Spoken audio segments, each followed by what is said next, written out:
Kasus gugatan yang dilakukan Pemkab Cilacap kepada PT Tata Daerah Mandiri (TDM) ke Pengadilan Negeri Cilacap terkait hak pengelolaan Pasar Induk Roya memasuki babak akhir. Dalam sidang putusan yang digelar hari Rabu siang, 5 Juli 2023, Majelis Hakim dari Pengadilan Negeri Cilacap memutuskan pemegang hak pengelolaan Pasar Induk Roya saat ini jatuh kepada pemerintah Kabupaten Cilacap. Usai sidang putusan dari pengadilan tersebut, pemerintah daerah setempat berencana akan membangun kembali Pasar Kroya pasca kebakaran yang terjadi pada Desember 2021 lalu. Dalam waktu dekat, Pasar Kroya segera dibangun demi kemanfaatan masyarakat, khususnya para pedagang, sehingga mereka bisa melanjutkan aktivitas selaku pedagang di tempat yang lebih layak. Seperti yang diungkapkan PLT Kabag Hukum Seda Cilacap, Siti Fauzia. Menurutnya, pemerintah daerah harus berkoordinasi dengan pemerintah provinsi maupun pemerintah pusat. Hal itu mengingat anggaran dalam pembangunan Pasar Kroya tersebut.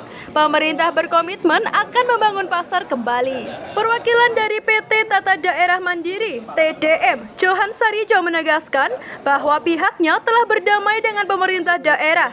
Hal ini yang ditunggu oleh para pedagang. Jangan sampai ada banding atau kasasi.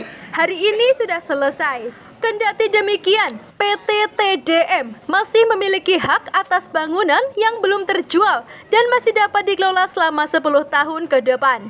Ini menjadi hak PT TDM untuk dikelola sampai tahun 2023. Parkir juga masih dikelola oleh PT TDM selama 3 tahun ke depan. Untuk yang lain sudah menjadi hak milik Pemda. Ketua Bakul Pasar Kroya Bersatu BPKB Muhlisin mengaku puas dengan hasil putusan Pengadilan Negeri Cilacap karena dari awal perjuangan bersama dibantu LSM GmbI hari ini membuahkan hasil dan kami mendorong Pemda agar Pasar Kroya segera dipercepat pembangunannya. Ketua LSM GmbI Distrik Cilacap Muhammad Tarso menyampaikan GmbI dalam mendampingi Bakul Pasar Kroya sudah final dengan tuntutannya segera dibangunnya Pasar Kroya. Pemkab Cilacap menjanjikan Pasar Kroya akan dibangun secepatnya sehingga para pedagang bisa berjualan kembali dengan nyaman dan layak. Hasil putusan agenda sidang hari ini kami memang sudah sepakat dengan para pihak, dalam hal ini tergugat TDM dan turut tergugat dari P3K karena memang sudah sepakat terkait dengan akta perdamaian ini. Ya nanti kita ikuti untuk tahap selanjutnya terkait dengan progres untuk penyelesaian Pasar Kroya yang nantinya mungkin dalam ini akan segera dibangun demi memberikan kemanfaatan kepada masyarakat Kabupaten Cilacap khususnya para pedagang, sehingga nanti akan bisa melanjutkan aktivitasnya selaku pedagang di tempat yang lebih layak, karena mungkin nanti juga akan segera dibangun terkait dengan pembangunan Pasar Kroya. Ya, yang pertama kita bersyukur ya, alhamdulillah, karena pada hari ini kita sudah boleh katakan damai lah, tidak ada lanjutan.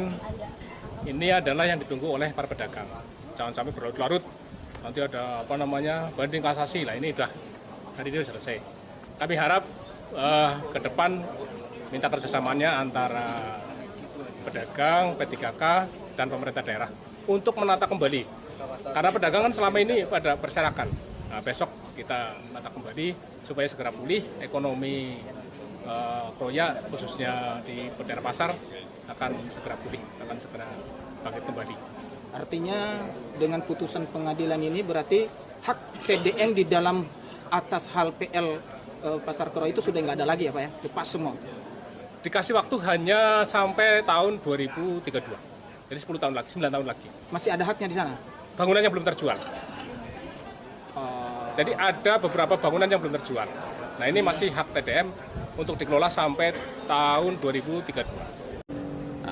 Terkait dengan apa yang ada di dalam sidang putusan itu, dan kami tidak intinya tidak butuh lah sebuah pengakuan, intinya seperti itulah. Biarlah kami yang dari awal yang berjuang hingga sampai ke titik ini, kami yang sampai istilahnya berdarah-darah lah bahasanya sama rekan-rekan dari LSM GMBI juga rekan-rekan Bakul Pasar Koya, tapi itu udahlah, kita nggak usah bercerita tentang itu. Yang jelas hari ini adalah hari yang sangat bahagia banget buat Bakul Pasar Koya Bersatu, karena apa yang kita perjuangkan selama ini membuahkan hasil, dan mudah-mudahan kita akan langsung mendorong untuk segera Pasar Koya dipercepat pembangunannya, seperti itu. Bahwa pada hari ini kami keluarga besar LSM GMBI dalam pendampingan pedagang Pasar Koya ini sudah memenuhi final. Artinya tuntutan para pedagang Pasar Koya untuk segera dibangun Pasar Koya supaya pedagang Pasar Koya bisa beraktivitas berjualan kembali dengan nyaman dan layak. Terkait dengan putusan tadi, kami apresiasi, kami juga sangat puas, dan kami juga mendengar apa yang tadi disampaikan, mengutip dari bahasa Pak Johan Sarejo akan menjadi sosok orang tua, belajar menjadi orang tua tentunya kepada para pedagang Pasar Koya ini, karena saya lihat kemarin sehingga saat ini kan ada bunyi kubu-kubuan, tetapi di situ ada P3K. P3K itu menurut teman-teman para pedagang Pasar Koya Bersatu ini tidak mewakili keseluruhan. Artinya ada keberpihakan. Jadi mudah-mudahan Pak Johan Sarejo nantinya akan memfasilitasi untuk kedua belah pihak ini duduk bersama dan bersatu membangun perekonomian di Kabupaten Cilacap. Nandi Eko, Cilacap News memberitakan.